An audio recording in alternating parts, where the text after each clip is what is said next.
আগামীকাল ডাকসু নির্বাচন, ভোট গ্রহণ চলবে সকাল ৮টা থেকে বিকাল ৪টা পর্যন্ত। শান্তিপূর্ণ ও উৎসবমুখর পরিবেশে নির্বাচন নিশ্চিতের নির্দেশ প্রধান উপদেষ্টার। বামচিন্তক বুদ্ধিজীবী বদরুদ্দিন ওমরের প্রতি কেন্দ্রীয় শহীদ মিনারে শেষ শ্রদ্ধা সর্বস্তরের মানুষের। বাদ-জোহর জানাজা শেষে দাফন করা হবে জুরাইনে। ৪টি সংসদীয় আসন বহালের দাবিতে বাগেরহাটে সকাল সন্ধ্যা হরতাল ও সড়কপথ অবরোধ, জেলা নির্বাচন অফিসের তালা। দেখছিলেন ক্রাউন সিমেন্ট সংবাদ শিরোনাম। সব ধরনের জল্পনা ও শঙ্কার অবসান ঘটিয়ে আগামীকাল ঢাকা বিশ্ববিদ্যালয় কেন্দ্রীয় ছাত্র সংসদ ডাকসু নির্বাচন হতে যাচ্ছে। কোনো ধরনের বিশৃঙ্খলা বা অপ্রীতিকর ঘটনা ছাড়া প্রতিদ্বন্দ্বী প্রার্থীরা গতকাল নির্বাচনী প্রচার কাজ শেষ করেছেন। আগামীকাল সকাল ৮টা থেকে বিকাল ৪টা পর্যন্ত বিরতিহীনভাবে চলবে ভোট গ্রহণ। নির্বাচন উপলক্ষে আজ সোমবার রাত ৮টা থেকে টানা ৩৪ ঘণ্টা ঢাকা বিশ্ববিদ্যালয়ের সব প্রবেশপথ সর্বসাধারণের জন্য বন্ধ থাকবে।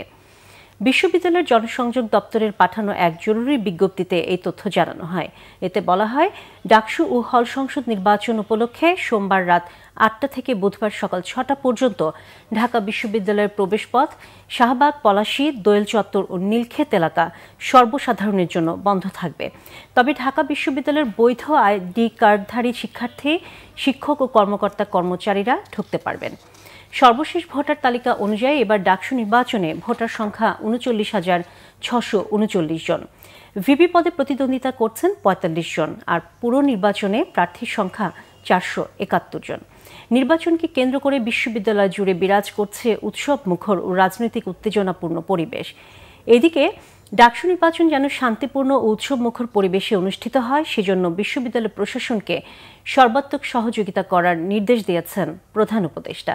গতকাল রবিবার রাষ্ট্রীয় অতিথি ভবন যমুনায় আইনশৃঙ্খলা পরিস্থিতি নিয়ে এক উচ্চ পর্যায়ের বৈঠকে প্রধান উপদেষ্টা এ নির্দেশ দেন।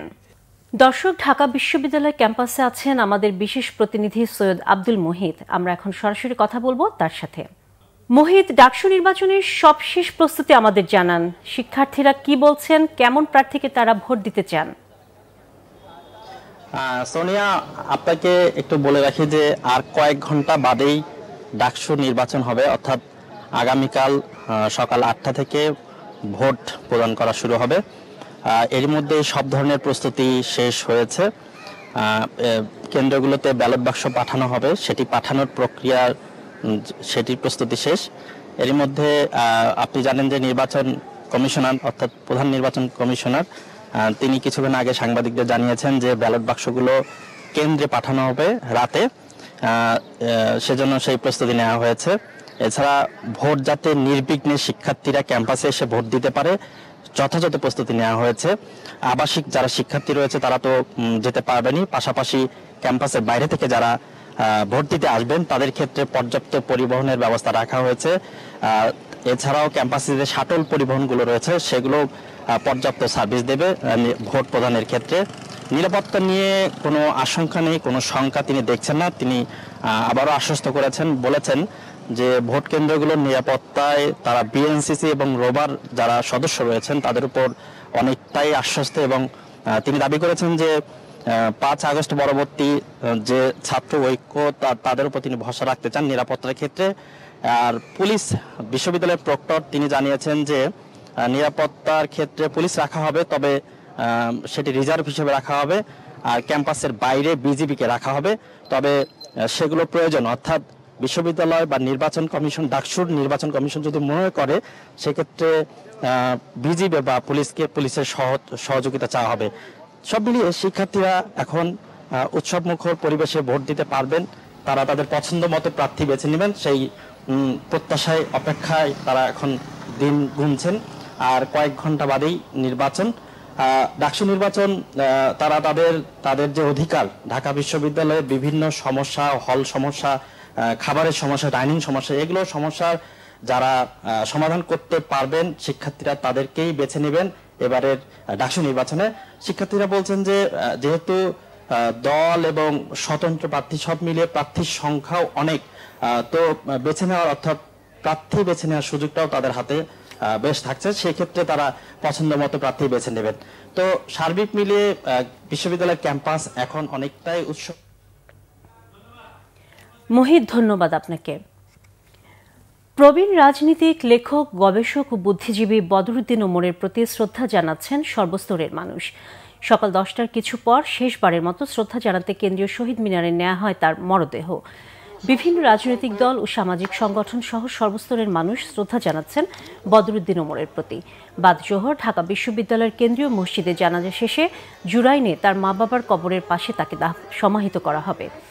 রাজধানীর শ্যামলীতে স্পেশালাইজড হাসপাতালে চিকিৎসাধীন অবস্থায় গতকাল সকাল 10টা 5 মিনিটে তিনি মারা যান।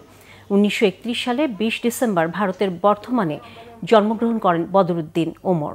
তার বাবা আব্বুল হাশিম ভারতীয় উপমহাদেশের একজন মুসলিম জাতীয়তাবাদী রাজনীতিবিদ ছিলেন।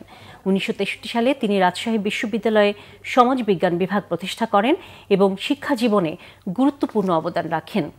গভর্নর মোনায়েম খানের স্বৈরতান্ত্রিক নীতি ও আচরণের প্রতিবাদে 1968 সালে তিনি বিশ্ববিদ্যালয়ের শিক্ষকতা ছেড়ে রাজনীতি, গবেষণা ও লেখালেখিতে সম্পূর্ণ মনোনিবেশ করেন।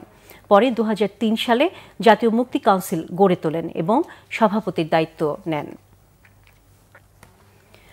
দর্শক, এই মুহূর্তে কেন্দ্রীয় শহীদ মিনারে আছেন আমাদের সহকর্মী নাবিল জাহাঙ্গীর। সরাসরি কথা বলছি তার সাথে। নাবিল, প্রয়াত বামচিন্তক বুদ্ধিজীবী বদরুদ্দিন ওমরের প্রতি শেষ শ্রদ্ধা জানাতে কারা এসেছেন এবং তারা কি বলছেন? সোনিয়া, আজকে সকাল 10টা থেকে কিন্তু কেন্দ্রীয় শহীদ মিনারে প্রয়াত বুদ্ধিজীবী, রাজনীতিবিদ এবং গবেষক বদরুদ্দিন ওমরের মরদেহ নিয়ে আসা হয় এবং তারপরে আমরা দেখেছি যে নানা শ্রেণী পেশার মানুষ এবং বিভিন্ন রাজনৈতিক দলের নেতারা তারা কিন্তু এখানে এসেছেন এবং একে একে শ্রদ্ধা জানিয়েছেন। এবং কিছুক্ষণ আগে কিন্তু আমরা দেখেছি সংস্কৃতি মন্ত্রণালয়ের যিনি উপদেষ্টা মোস্তফা জামান ফারুকী, তিনিও কিন্তু এখানে এসে শ্রদ্ধা জানিয়েছেন। আপনি নিশ্চয়ই দেখতেই পাচ্ছেন এই মুহূর্তে আসলে মোস্তফা জামান ফারুকী তিনি এখানে রয়েছেন। এছাড়াও আমরা দেখেছি যে BNP, NCP, Bangladesh communist party, Ganasamhati Andolon সহ বাংলাদেশের যে সকল রাজনৈতিক দলগুলো রয়েছে, ফেসিবাদ বিরোধী যে সকল রাজনৈতিক দলগুলো রয়েছে, তাদের নেতারা কিন্তু এসেছেন এবং একে একে তারা শ্রদ্ধা জানিয়েছেন। তারা যেটি বলছেন যে বদরুদ্দিন ওমরের মৃত্যুতে বাংলাদেশের বুদ্ধিভিত্তিক জগতে এবং বামপন্থী রাজনৈতিক জগতে একটি অপূরণীয় ক্ষতি হয়ে গেল। কারণ তার যে অবদান, তার যে গবেষণা এবং লেখনীর দ্বারা তিনি যে অবদান রেখেছেন সেটি আসলে সেই ধারাটি আসলে বন্ধ হয়ে গেল। তবে একই সাথে তারা বলছেন যে তিনি কিন্তু পরবর্তী প্রজন্মের জন্য, নতুন প্রজন্মের জন্য যারা রাজনীতিতে আসবেন এবং ভবিষ্যৎ রাজনীতির জন্য এক ধরনের আশার বাতিঘর হয়ে থাকবেন। এই মুহূর্তে এখানে কিন্তু আসলে শ্রদ্ধা জ্ঞাপন, শেষ শ্রদ্ধা সেটি চলছে এবং তারপর কিন্তু তার মরদেহ নিয়ে যাওয়া হবে ঢাকা বিশ্ববিদ্যালয়ের কেন্দ্রীয় মসজিদে। সেখানে তাকে তার জানাজা সম্পন্ন হবে এবং তারপর রাজধানীর জুরাইনে তার বাবা মায়ের কবরের পাশেই তাকে সমাহিত করা হবে। সোনিয়া। নাবিল, আপনাকে ধন্যবাদ। 4টি সংসদীয় আসন বহালের দাবিতে বাগেরহাটের সকাল সন্ধ্যা হরতাল ও সড়কপথ অবরোধ চলছে। জেলা নির্বাচন অফিসের প্রধান ফটকে তালা মেরে দিয়েছে বিক্ষুব্ধরা। বাগেরহাটের 4টি সংসদীয় আসনের মধ্যে একটি কমিয়ে জেলায় 3টি সংসদীয় আসন করে নির্বাচনী সীমানার চূড়ান্ত গেজেট প্রকাশ করার প্রতিবাদ এবং 4টি সংসদীয় আসন পুনর্বহালের দাবিতে জেলা জুড়ে হরতাল ও সড়কপথ অবরোধ কর্মসূচি পালন করছে সর্বদলীয় সম্মিলিত কমিটি।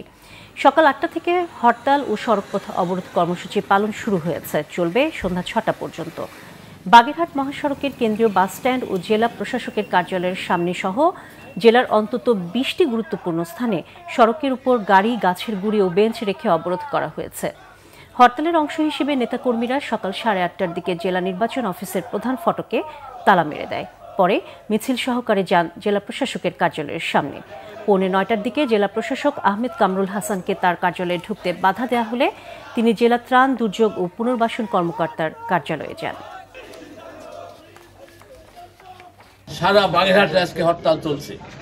প্রত্যেকটা স্পটে আমাদের নেতৃবৃন্দ, সর্বদলীয় জোটের নেতৃবৃন্দ আমরা এখানে মেডিকেল দিচ্ছি, আমরা অফিস বন্ধ করে দিচ্ছি, আমরা নির্বাচন অফিসে আমরা তালা দিয়েছি, আমরা ডিস্টার্ব আসছিলেন, আমরা তাকে ঢুকতে দেই নাই। আমরা সাধারণ মানুষকে কষ্ট দিতে চাই না। আমাদের উদ্দেশ্য হচ্ছে আমাদের 4টি আসন ফেরত দিতে হবে। বাগেরহাটের পর যে অবিচার করা হচ্ছে, এই অবিচার আমরা কোনোভাবে মেনে নেব। এই ছিল এখনকার মতো। পরের সংবাদ 2টায়, এর আগে একটাই রয়েছে নিউজ টপ 10, দেখার আমন্ত্রণ রইল। এছাড়া বাংলা ভিশন সংবাদ ও সংবাদ সংশ্লিষ্ট অনুষ্ঠান দেখতে ভিজিট করুন www.bvnews24.com ও facebook.com/banglavisionnews এবং সাবস্ক্রাইব করুন youtube.com/banglavisionnews। ধন্যবাদ সবাইকে।